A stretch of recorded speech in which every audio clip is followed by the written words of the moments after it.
ஹர ஹர சங்கர ஜய ஜய சங்கர ஹர ஹர சங்கர ஜய ஜய.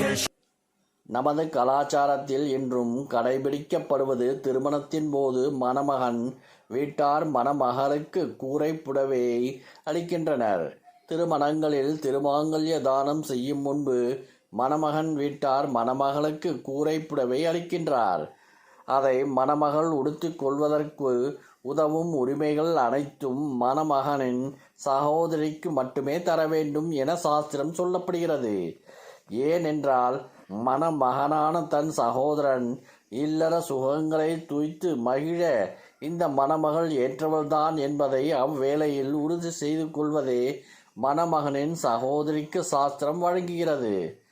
இந்த முகூர்த்த புடவை கூரை புடவை என்றும் அழைக்கப்படும். இப்படிப்பட்ட முகூர்த்த புடவை திருமணம் முடிந்த பின் விவாக மந்திரத்தின் பொருளும் மகிமையும் அறிந்த ஒருவருக்கு தானமாக அளித்துவிட வேண்டும் என்று சொல்லியுள்ளனர். ஆனால் இந்த முறையை தமிழகத்தில் எவரும் கடைபிடிப்பதில்லை. திருமணத்தின் போது பட்டுப்புடவை தேவையா? இன்றைய காலகட்டத்தில் மணமகன் வீட்டார் தங்கள் அந்தஸ்தை வெளிப்படுத்த முகூர்த்த புடவை மிக விலை உயர்ந்த பட்டுப்புடவையாக வாங்குவதால் அதை தானமாக வழங்க மனம் இல்லாமல் போகிறது. இந்த பட்டுப்புடவை தேவையா என்று யோசிக்கும் போது பட்டு துணிகள் அனைத்தும் உயிர் வதையால் உண்டாக்கப்படுகிறது. மேலும் ரசாயன நூல்களான துணிகள் இயற்கைக்கு உகந்தது அல்ல. புதிதாக இல்லறத்தில் இணையும் தம்பதியின் முதல் நாளே இப்படிப்பட்ட பல ஜீவன்களை இம்சித்து பட்டுப்புடவை தேவையில்லையே. இயற்கையான பருத்தி நூலினால் ஆன புடவையே சாஸ்திர சம்பந்தம்.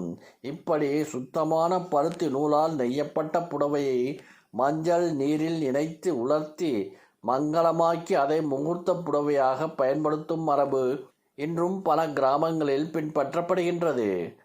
புடவை தானம் செய்வதன் காரணம் திருமண நிகழ்ச்சியின் போது பலரும் மணமகளை அவளது சிறப்பை பார்த்தவாறு அமர்ந்திருப்பர்.